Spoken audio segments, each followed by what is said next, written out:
राम साधु भगवत्पदायते नमः। नमः विष्णुपदाय कृष्णपृष्ठाय भूतले श्रीमते भक्तिवेदांत स्वामिनिति नामिने। जगद्गुरु श्री सरस्वती देवी गौरवाणी प्रचारिणे निर्विशेष शून्यवादी पाश्चात्यदेशतारिणे। जगद्गुरु श्री कृपाते गुरु को समझ के तम देवीं सरस्वतीं व्यासं ततो जयामुदीरय नष्टप्रायेषु भद्रेषु नित्यं भागवत सेवया भक्तिरुत्तम श्लोके भक्तिरक्ति करोति वाचालं पंगुलंघयतं गिरि यत्कृपातमः वन्दे परमानन्दं माधवम्। ॐ नमो भगवते वासुदेवाय।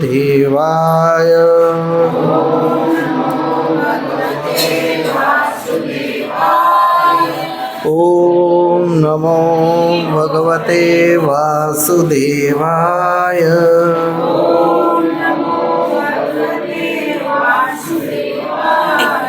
ॐ नमो भगवते वासुदेवाय।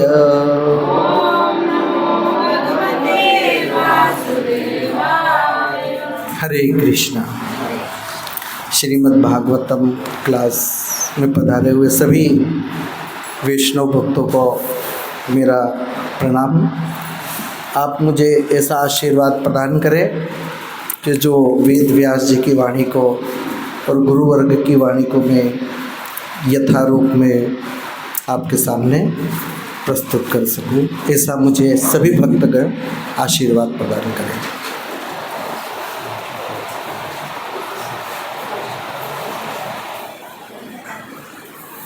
हरे कृष्णा। श्रीमद् भागवतम स्कंद 1 अध्याय 7 द्रोणपुत्र को दंड। श्लोक संख्या 51 से पहले हम चलेंगे श्लोक संख्या 34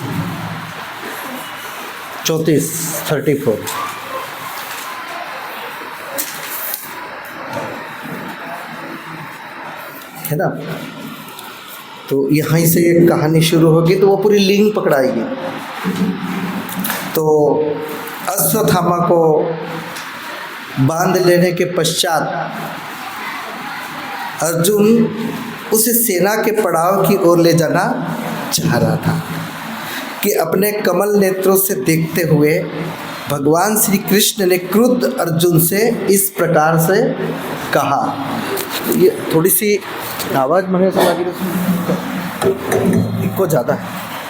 तो श्री कृष्ण ने कहा, भगवान श्री कृष्ण ने कहा है अर्जुन, इस ब्रह्म बंधु को छोड़कर तुम दया मत दिखाओ, क्योंकि इसने सोते हुए निर्दोष बालकों का वध किया है। जो मनुष्य धर्म के सिद्धांत को जानता है, श्लोक संख्या 36 पे आ गए। जो मनुष्य धर्म के सिद्धांत को जो जानता है वह ऐसे शत्रु का वध नहीं करते जो असावधान, नशे में उन्मत्त, मनोरोगी, सोया हुआ, डरा हुआ या रथ विहीन हो। न ही वह किसी बालक, स्त्री, मूढ़, प्राणी अथवा शरणागत जीव का वध करता हो।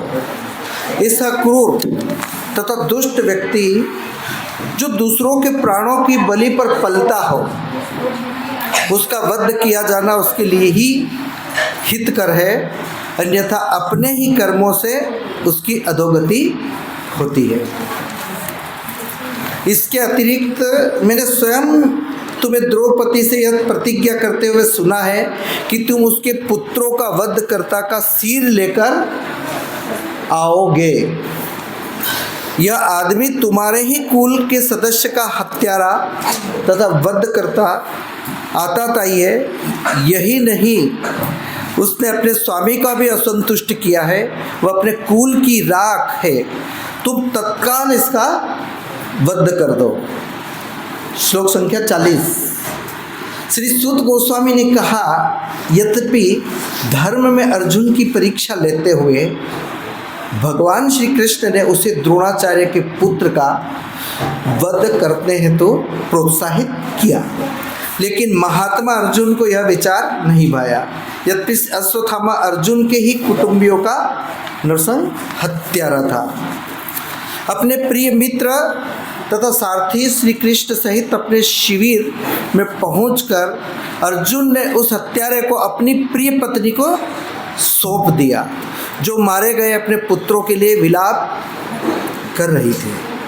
तो श्री सुत गोस्वामी जी ने कहा, तब द्रौपदी ने अश्वत्थामा को देखा, जो पशु की भांति रस्सियों से बंधा हुआ था और अत्यंत घृणित हत्या का कृत्य करने के कारण वो चुप था। अपने स्त्री स्वभाववश तथा स्वभाव से उत्तम व भद्र होने के कारण उसने ब्राह्मण रूप में उसके प्रति सम्मान व्यक्त किया। वह अश्वत्थामा का इस प्रकार रस्सियों से बांधा जाना सह न सकी और भगवत परायण स्त्री होने के कारण उसने कहा, इसे छोड़ दो, क्योंकि यह ब्राह्मण हमारा गुरु है। यह द्रोणाचार्य की कृपा थी कि आपने धनुष बाण चलाने की विद्या तथा अस्त्रों को वश में करने की गुप्त कला उन्होंने सीखी। अपने पुत्र द्वारा प्रतिनिधित्व किए जाने के कारण वे द्रोणाचार्य अब भी निश्चित रूप से विद्यमान थे। उनकी पत्नी कृपी सती नहीं हुई, क्योंकि वे पुत्रवती थी। हे धर्म के ज्ञाता परम भाग्यशाली, यह आपका शोभा नहीं देता कि आप सदा से पूज्य तथा वंदनीय गौरवशाली परिवार के सदस्य के शोक का कारण बने। हे स्वामी, द्रोणाचार्य की पत्नी को मारे मेरे सामान मत रुलाओ। मैं अपने पुत्रों की मृत्यु के लिए संतप्त हूँ, कहीं उसे भी मेरे समान निरंतर रोना न पड़े। यदि इंद्रिय तृप्ति में निरकुश बनकर राजकुल ब्राह्मण के कुल को अपमानित और कुपित करता है, तो वह क्रोध की अग्नि समस्त राजकुल को जला देती है और सबको दुख देती है। देखिए, ये फास्ट जल्दी इसलिए लोग सब एक एक श्लोक हमारे समझे हुए हैं, लेकिन ये लिंक वहीं से पकड़ाई गई है ना। तो श्री सुत गोस्वामी ने कहा, हे ब्राह्मण हो, राजा युधिष्ठिर ने रानी के वचनों को पूर्ण समर्थन किया, क्योंकि वे धर्म के नियमों के अनुसार न्यायोचित, गौरवशाली, दया तथा समता से पूर्ण एक निष्कपट थे। नकुल तथा सहदेव राजा के छोटे भाई तथा सात्विकी अर्जुन, देवकी पुत्र भगवान श्री कृष्ण तथा स्त्रियों एवं अन्य व्यक्तियों ने यह स्वर से राजा से सहमति व्यक्त की। लेकिन भीम, जो क्रुद्ध और मनोदशा में था, उससे सहमत नहीं हुआ और उसने उस दोषी के वध किए जाने की स्तुति की, जिसने व्यर्थ ही सोते हुए बालक की हत्या कर दी थी, जिससे न तो उसका अपना न ही उसके स्वामी का हित था। तो यहाँ तक प्रभु जी ने बहुत सुंदर, वो एक एक श्लोक बहुत डिटेल से श्रवण किया था, ये वापस पुनः रिपीट हो गया। अब यहाँ से इतनी सभा होते हुए अर्जुन की गति कितनी खतरनाक बन गई। पहले श्रीमद् भगवद गीता दूसरा अध्याय दूसरे 7वें नंबर के श्लोक में उसकी कितनी मन की दशा कितनी बिगड़ गई अर्जुन की, कितनी बिगड़ गई, इतनी बिगड़ गई कि वो अर्जुन खुद ही फंस गया। अपने माता पिता सास ससुर सबको देखकर विचलित हो गया, विचलित होगा। और जब जीव जब फंसता है तो भगवान हंसते हैं। क्या जीव जब फंसता है तो भगवान हंसते हैं। कई लोगों का ऐसा प्रश्न होता है ना कि भगवान की हम सेवा करते हैं, लेकिन ये दुख हमें ही क्यों मिलता है, और जो पाप करता है वो सुखी होता जाता है, और जो पाप करता है वो सुखी होता है, और जो धर्म में के मार्ग पर चलता है वो दुखी होता है। पर ये पता यहाँ चलता है श्रीमद् भगवद गीता से भी और इसी श्लोक में भी पता चलता है कि जब जीव फंसता है तो भगवान हंसता है, और इसी श्लोक में जब जीव निकलता है, यहाँ अर्जुन निकल गया, तो यहाँ पे कहानी बन गई है। देखिए बहुत अच्छी है ये, निकला तो कहानी आई है सामने। तो इसी प्रकार हम समझ सकते हैं कि जब जब भी भगवान के भक्तों की परीक्षा लेते हैं, भगवान अपने भक्तों के साथ खिलवाड़ करते हैं, तो भगवान को बहुत अच्छा लगता है, भगवान बिल्कुल हंसते हैं, ये पता ही नहीं चलता। तो अब ये श्लोक बहुत महत्वपूर्ण है। तो भीम, द्रौपदी तथा अन्य व्यक्तियों के वचन सुनकर चतुर्भुज श्री भगवान ने अपने प्रिय सखा अर्जुन के मुंह की ओर देखा और मानो मुस्कुराते हुए बोलना प्रारंभ किया। देखिए जब जीव फंसता है तो भगवान बिल्कुल फिर मुस्कुराते हुए हंसते हुए बोलते हैं। देखो अर्जुन ने क्या बोला था कि प्रभु रोमांच खड़े हो गए, गांडीव गिर गया, पसीना छूट गया, है ना, अब मैं कैसे युद्ध करूं, मेरे सामने पूरे परिवार है। तो भगवान ने वहाँ पर हंसा था। यहाँ पे भी जब ये अर्जुन पूरी तरीके से फंस गया तो भगवान हंस रहे। कितनी समस्याओं में गिर गया अर्जुन। देखिए अब ये श्लोक संख्या 53 में लो। भगवान श्री कृष्ण ने कहा हंसते हुए, कैसे भगवान हंसते हुए बोल रहे हैं, किसी ब्रह्म बंधु का वध नहीं करना चाहिए, किंतु यदि वह आताताई हो तो उसे अवश्य मारना चाहिए, निश्चित रूप से उसको मारना चाहिए। ये सभी आदेश शास्त्रों में हैं और तुम्हें इन्हीं के अनुसार कार्य करना चाहिए। तुम्हें अपनी पत्नी को दिए गए वचन को भी पूरा करना है अर्जुन, और तुम्हें भीमसेन तथा मेरी तुष्टि के लिए भी यह कार्य करना है। कितना फंस चुका अर्जुन। एक तो ब्रह्म बंधु, दूसरी बात वो रस्सी से खुला हुआ नहीं, बंधा हुआ है। युद्ध का निर्णय होता है कि जब जीव बंधा हुआ होता है तो युद्ध नहीं होता है, वहाँ फंसा अर्जुन, फंसा पूरी तरीके से। और शास्त्रों का आदेश है कि उसका वध करना निश्चित है, और जीव जीवन दान भी देना है उसको। क्यों? कि वो ब्राह्मण का पुत्र है तो उसको छोड़ना भी है, ब्राह्मण का पुत्र का वध भी नहीं करना है, और वह आताताई भी है और ब्रह्म बंधु भी था, आताताई भी था और बिना अस्त्र के भी था। युद्ध में नियम होता है कि बिना अस्त्र से अगर है तो उसको मारा नहीं जाता है। अब बिना रथ पर भी था, एक रथ पर नहीं है, पैदल है, तो भी उसको युद्ध में नहीं मारा जाना था। और बिना अस्त्र, बिना रथ पर नियम अनुसार मारा भी नहीं जाता। यह सब अर्जुन के बहुत, ये सारी जो थी अर्जुन की बहुत बड़ी उलझन थी। द्रौपदी का वचन भी दिया था कि मैं उसको मारूंगा, भीम को भी संतुष्ट करना है और अर्जुन को भगवान को भी संतुष्ट करना है। तो अर्जुन विमोहित हो गया परिवार को देखकर। तो भगवान जब विमोहित हो जाते हैं, जीव जब करुणा करते हैं जीव पर, जब जीव फंसता है, तो देखो हर जीव को भगवान नहीं फंसाते, लेकिन अपने भक्तों को कोई कार्य करवाने के लिए, शक्ति दिलाने के लिए वो फंसाते हैं उस जीव को जानबूझ के। वो उलझन पे उलझन, उलझन पे उलझन, उलझन पे उलझन देखना। और ये भक्तों के जीवन में ज़्यादा आती है, पापियों के जीवन में नहीं आती है। तो भगवान भी जब उस क्रिया को करते हैं तो बहुत अच्छा लगता है। भगवान हंसते हैं, भगवान फिर उससे बातें करते हैं, है ना। तो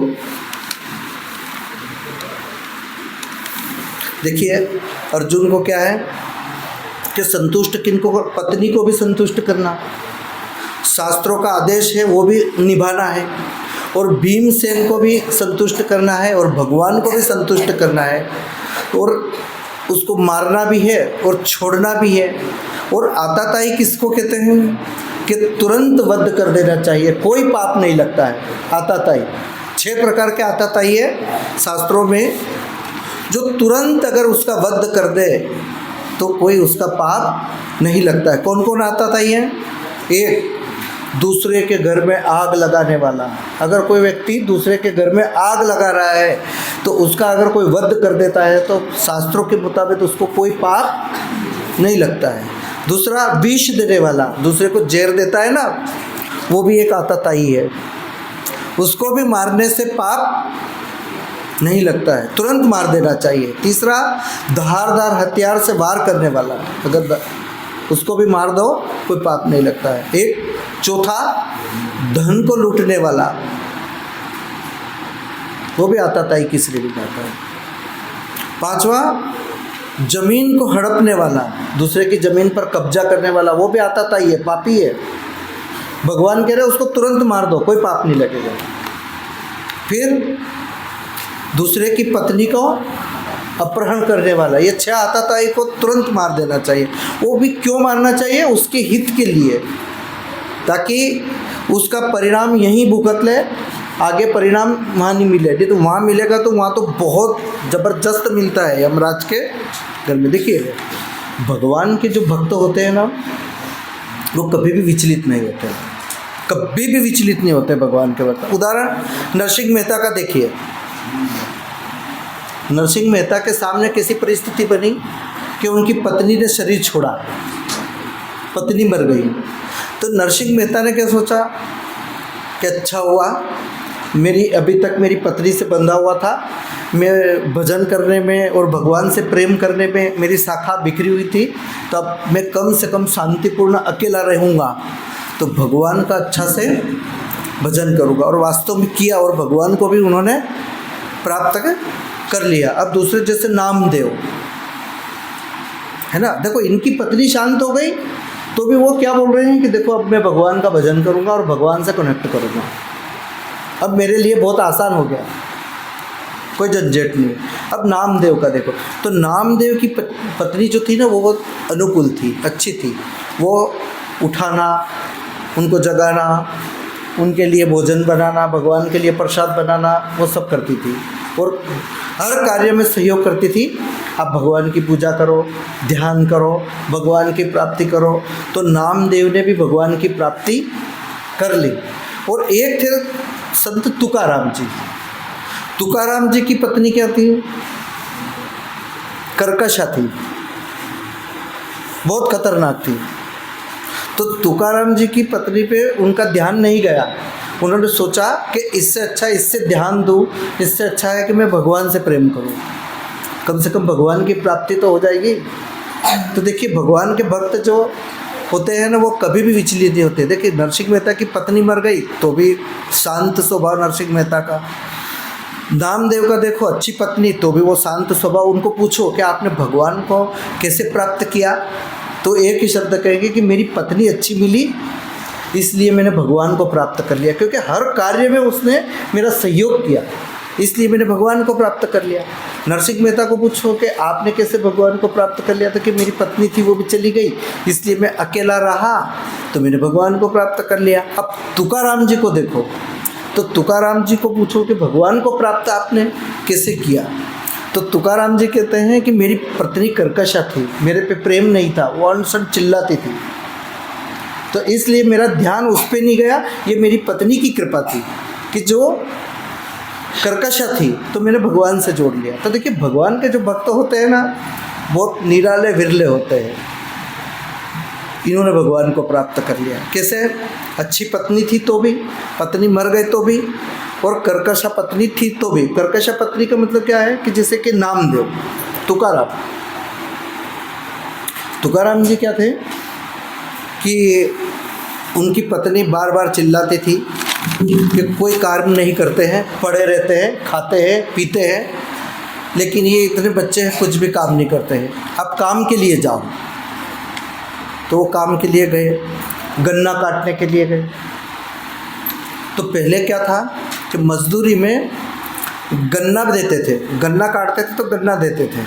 और यहाँ पे बहुत सारे लोगों ने देखा भी होगा कि यहाँ पे काश्तकार पहले मूंगफली निकालते थे तो मूंगफली देते थे, वो फली तोड़ते थे ना मूंग की उड़द की, तो मूंगफली की उड़द की फली ये देते थे, ऐसा करते थे। मिर्ची तोड़ते थे तो उसमें से मिर्ची देते थे, पुराने लोगों को पता है।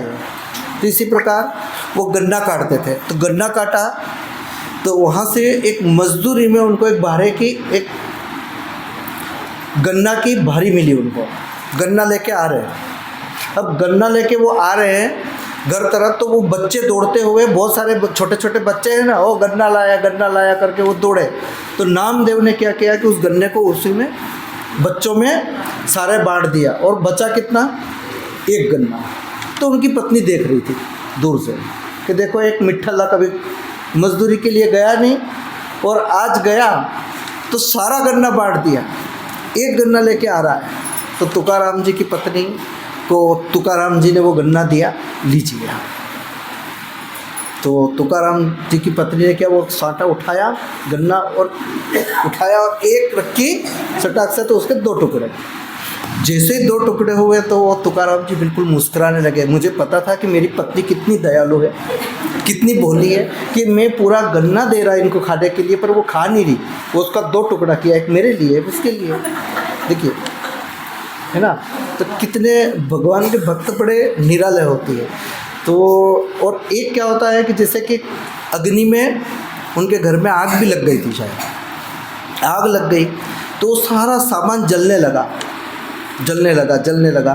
तो तुकाराम जी ने सोचा कि हो, आज तो मेरे घर में अग्नि के रूप में भगवान प्रकट हुए हैं और कितने प्रेम से ये खा रहे हैं, जो आग लग रही है ना, ले रहे हैं वो, तो कहीं मेरे घर में कोई बच नहीं जाए चीज़। तो वो जैसे गोदड़े हैं, कुछ कागज जो भी है उनके पास, उनके भी, ये भी लो प्रभु, ये भी लो प्रभु, ये भी स्वीकार करो प्रभु, इतने बोले थे। क्योंकि गीता में है ना, अग्नि में मैं हूँ, जल में मैं हूँ, क्योंकि उन्होंने मान लिया। हम भी कहते हैं ना कि हम कृष्ण के भक्त हैं, लेकिन कृष्ण के भक्त हम बोलते हैं लेकिन करते नहीं। भगवान क्या बोल रहे हैं, उनकी बात को मान रहे हैं।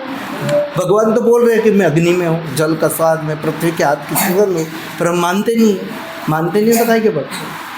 देखिए, और दूसरी बात है कि जैसे कि एक उदाहरण दूँ कि जो मछली पकड़ते हैं ना, ध्यान से सुनना इसको, मछली पकड़ते हैं ना तो वो नेट डालते हैं तो मछली आ जाती है, फिर उसको धीरे से निकालते हैं, तोड़ते हैं, फेंकते हैं, डालते हैं, मतलब वो उड़ गई, ले ली, लेकिन वो कहाँ जाएगी, मार्केट में जाएगी।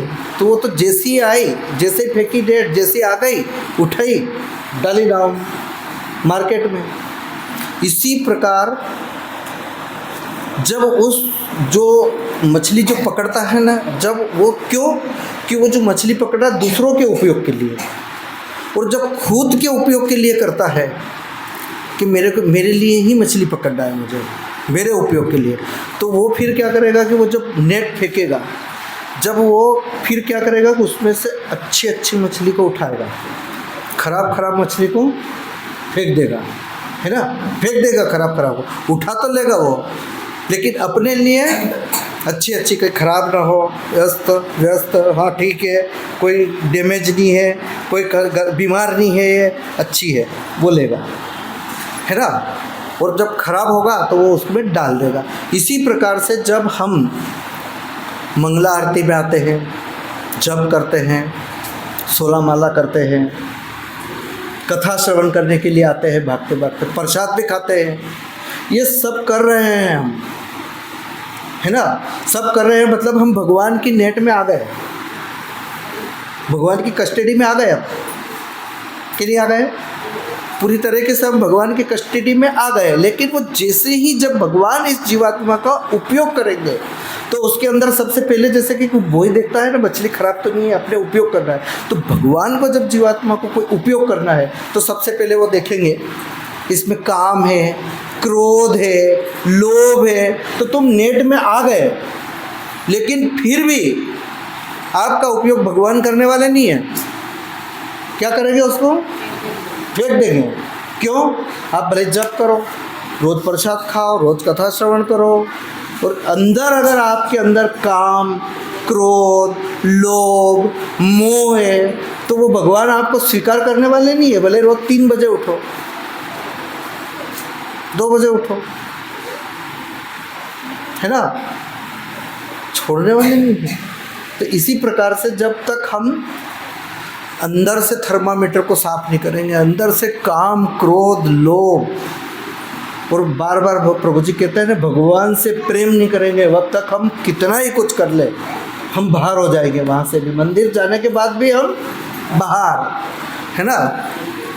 इसी प्रकार देखिए, इस भवसागर में हम नास्तिक कैसे बनते हैं, नास्तिक कैसे बनता है जीव, ये प्रभु जी ने मुझे बताया था कि जैसे एक प्रसाद है, प्रसाद को हम खाते हैं, तो प्रसाद को खाते समय वास्तविक में उसका ऐसा अनुभव करना चाहिए कि ये भगवान की दृष्टि पड़ी हुई है, भगवान का जुटर है, इसको मैं ग्रहण करूँगा, है ना। लेकिन हम वहाँ पे क्या करते हैं कि उस बुद्धि को, जो प्रसाद को है ना, भौतिक बुद्धि लगा देते हैं कि ये तो अन्न है, परेठा है, उसको प्रसाद नहीं मानते, ये सब्जी है, भोग लगाया, भोग लगाने के बाद क्या बनता है वो प्रसाद, लेकिन हम ये रोटी है, ये परेठा है, ये सब्जी है, ये दाल है, इसका हम भेद बुद्धि कर देते हैं। देखो, प्रसाद का महत्व कौन जानता है? कोई नहीं जानता है। प्रसाद का महत्व जानता है जब मरने वाला होता है ना, जब अंतिम समय में जब उसका समय आता है, तब वो अंदर ही अंदर कलपता है कि कोई एक बूंद प्रसाद डाल दे मेरे को। चरणामृत की महिमा कौन जानेगा? वो मरने वाला ही चरणामृत की महिमा जानेगा कि वास्तव में चरणामृत ही मेरा उद्धार कर सकते हैं। नहीं तो अभी आपको ये चरणामृत है, नहीं लोगे, चरणामृत मानेंगे ही नहीं हम। ये कब मानेंगे? जब बिस्तर पे पड़ेंगे और जब जाने की तैयारी होगा, तब वो मन मन में कहेंगे कि कोई चरणामृत डाल दो रही। जिंदगी भर जिंदो रहेगा वहाँ तक चरणामृत नहीं पिएगा, न मरेगा ना, फिर जवाड़ो है तब कहेगा कोई चरणामृत डाल दो, कहीं डाले। तो देखिए, प्रसाद में भौतिक बुद्धि नहीं होना चाहिए, आध्यात्मिक बुद्धि होना चाहिए कि प्रसाद ही खा रहा हूँ। अब जैसे स्त्री को अगर हम इस नज़रिया से देखेंगे कि तो भोग की वस्तु है, ने एक देखेंगे हम मातृबुद्धि से कि नहीं, स्त्री माता है, तो माता है मतलब ये आध्यात्मिक बुद्धि है, और भोग भोगने की बुद्धि भौतिक बुद्धि है, मतलब भोग केवल स्त्री भोग की वस्तु है। उस दृष्टि से अगर कोई जीवात्मा देखता है तो क्या बोलेंगे? ये भोग बुद्धि है। ये इससे भी जीव नास्तिक बन जाता है। आस्तिक बनना है तो इसको, अब गुरु जिसने कर लिया है, तो वो कभी भी भूल के भी उसको नर मत समझना कि ये मेरे जैसा ही गुरु है। गुरु भगवान का पार्षद है। क्यों? कौन है गुरु? भगवान की बुद्धि लगाओ, भगवान का पार्षद है गुरु। सामान्य व्यक्ति नहीं होता है गुरु, है ना। पर हम एक सामान्य जीव मान लेते हैं हमारे जैसे। फिर वैष्णव को जैसे ही दीक्षा हो जाती है, कंठी माला पहनते हैं, गुरु और कृष्ण की कृपा प्राप्त हो जाती है, तो उस जीवात्मा को कभी भी भूल से भी नर बुद्धि से, मतलब एक जाति की बुद्धि से मत देखो कि ये जाति का है, वो जाति का नहीं। उसको उसी दृष्टि से देखो कि नहीं, ये भगवान का प्यारा है, भगवान का पार्षद है, वो जाति से ऊंचा है। जाति की बुद्धि से नहीं देखना है हमको। जैसे दीक्षा हो जाए ना, तो उसमें जाति लगती है। क्या कई लोग कहते हैं ना, जैसे एक उदाहरण दे रहा हूँ कि यहाँ इस्कॉन में तो क्या है, मैं सुनता हूँ कि बहुत सारी जाति के, ये छोटे छोटे जाति के हैं ना, ये भी लोग वहाँ तो प्रसाद बनाते हैं। अब उनको बाहर वाले को ये पता नहीं है कि उसने भगवान की कृपा, गुरु की कृपा और भगवान की कृपा प्राप्त कर ली है, और वो तो सिलेंडर हो गया है, भगवान के चरणों में समर्पित हो गया है। तो फिर उसको जाति की बुद्धि से नहीं देखना चाहिए कि ये इस समाज का है, ये इस समाज का है। नहीं, दीक्षा हो गई, भगवान की कृपा प्राप्त हो गई, तो इसका मतलब क्या है? वो केवल भगवान का पार्षद है। ये भी बुद्धि हमारे दिमाग से हटाना पड़ेगी। फिर है विग्रह। जैसे हम भगवान के दर्शन करते हैं, है ना, तो भगवान के दर्शन करते हैं तो उसमें क्या देखते हैं? हम जड़ बुद्धि लगाते हैं। तांबे के हैं, पित्तल के हैं, हमको सेवा करना पड़ेगी, हमको कपड़े पहनाना है, ये करना है, उनको खिलाना है।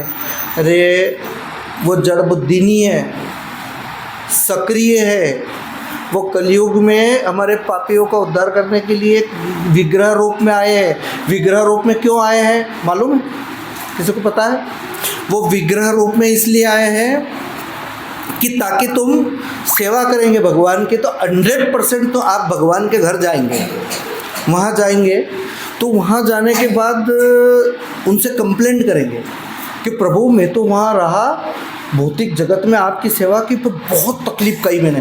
कभी कभी मेरे को खाने के लिए दाना नहीं मिला, कभी मेरे को पानी नहीं मिला, कभी मेरे को घर नहीं मिला, कभी मेरे ऊपर पानी गिराया, बहुत प्रभु मैं बहुत तकलीफ़ में रहा। तो फिर वो बोलेंगे चुप, मैं भी विग्रह के रूप में था, तूने कब ऐसा, मेरे को भी तो भूखे मारा था ना 4 दिन, तू बाहर चला गया था तो ये कंप्लेंट नहीं कर सकता, चुप। फिर आप बोलेंगे कि मैं पानी में भीगा था, तो कि चुप, मेरे को भी तो तूने भिंगाया था, मेरे को गीला ही पूरा सुखाया भी नहीं और ऐसा ही छोड़ दिया था, है ना। प्रभु मेरा घर नहीं था, तो चुप, मेरे लिए कौन सा ऐसी सेवा करके गया था, वो जो लगाया था ना कपड़ा वो भी सही नहीं बिछाया था। तो विग्रह की सेवा मतलब है ना, ये भी कंप्लेंट करेंगे तो आप वहाँ कंप्लेंट नहीं कर सकते। और जो यहाँ हो रहा है वो शरीर छोड़ने के बाद जब भगवत धाम में जाएंगे ना तो वो कि वही मिलेगा आपको, जैसा हम करेंगे यहाँ सेवा वैसा मिल जाएगा, है ना। जैसे हम कहेंगे भगवान मैं आपके नाम से भूखा था, चुप, 11 के दिन 11 प्रकार का आइटम खाया था ना, कौन सा भूखा था। फिर बोलेंगे मैंने बहुत प्रभु जी वो उपवास किया था, चुप, कितना खाया था, 4 बार खाया था, रोटी तो 3 बार खाता है, 2 बार खाता है, फरियाल कितनी बार खाया था, 4 बार, चुप। वो कंप्लेंट स्वीकार नहीं होगी, है ना। क्या करेंगे आप। फिर बोलेंगे कि प्रभु मैंने 16 माला करी थी, तो कि चुप, इसका आइडिया चला, 16 माला ध्यान कहाँ था इसका। अब ये 16 माला जब करे हरे कृष्ण कृष्ण कृष्ण हरे हरे, हरे राम राम राम हरे, और मन को हिसाब कर रहा है, कहीं जाने का है, कहीं अभी वहाँ जाना है, मुझे वहाँ जाना है, तो कि चुप, ये देख कौन सा है भाव, कौन सा था तुम्हारा, है ना। कुछ भी नहीं कर सकते कंप्लेंट। बोलेंगे कि मैं बहुत बड़ा भक्त हूँ भगवान, तो फिर वो अंदर से चित्त देखते हैं, कब देखो इसका।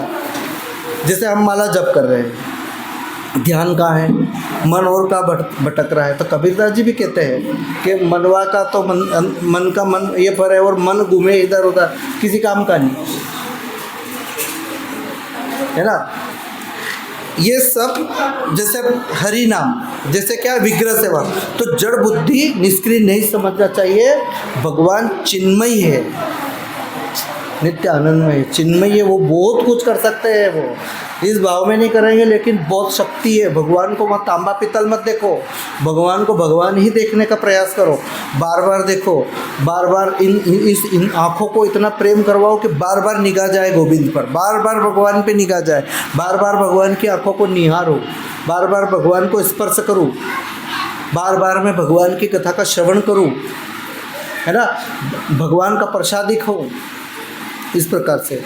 तो ये है ना, भगवान दिव्य है ना, चिन्मय है, इस बुद्धि को लगाना चाहिए। अब हरि नाम में हम क्या करते हैं, काल्पनिक, क्या मालूम काम करेंगे या ना करेंगे, काल्पनिक समझते हैं। जबकि वास्तविक में भगवान का नाम दिव्य है और कल्प वृक्ष है।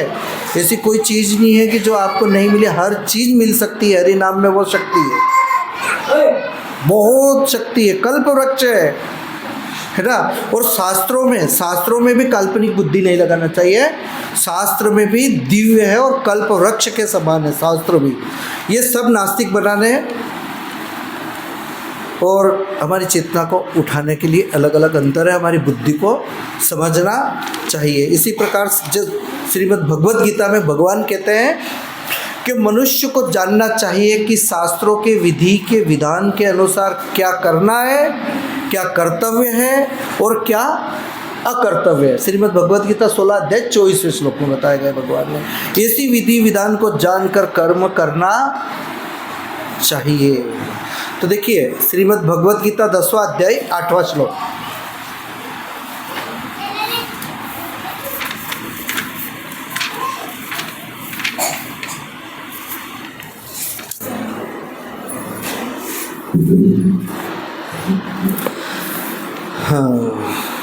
अहम सर्वस्वं प्रभो मतम सर्व प्रवर्तते इति मत्वा भजन्ते मां बुधा भाव सम्मविता। मैं समस्त आध्यात्मिक तथा भौतिक जगत का कारण हूँ। क्या बोल रहे भगवान? मैं आध्यात्मिक जगत का नाम आया है, मतलब मैं वैकुंठ लोक का भी कारण हूँ, भौतिक जगत का भी कारण मैं ही हूँ। मैं समस्त आध्यात्मिक तथा भौतिक जगत का कारण हूँ।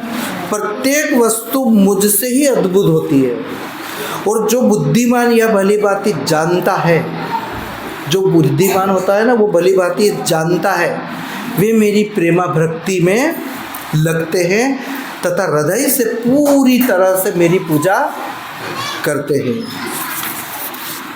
अभी देखिए, गीता तो स्पष्ट बोल रही है कि देवताओं को पूजने वाले देवलोक को जाते हैं, पितरों को पूजने वाले पितृलोक को जाते हैं, भूत प्रेत की पूजा करने वाले भूत प्रेत के लोक में जाते हैं, लेकिन मेरी पूजा करने वाले मेरे परम अनन्य धाम को प्राप्त होते हैं। और वास्तव में देवताओं की भी पूजा यदि कोई जीव कर रहा है तो भगवान कहते हैं वास्तविक पूजा तो वो मेरी ही कर रहा है, लेकिन वो अप्रत्यक्ष रूप से कर रहा है, और वो कर तो रहा है मेरी ही पूजा। किसी की भी देवता के पास जाओ, किसी की भी पूजा करो, लेकिन भगवान क्या कहते हैं, ये वास्तविकता तो ये है कि ये मेरी ही पूजा करे, मेरा ही विस्तार है, मेरा ही अंश है, लेकिन वो अल्पज्ञ है। क्या है वो? कम बुद्धि वाले हैं। मैं नहीं बोल रहा हूँ, गीता बोल रही है, भगवान बोल रहे हैं, वो कम बुद्धि वाले हैं, इसलिए वो देवताओं के पास जाते हैं।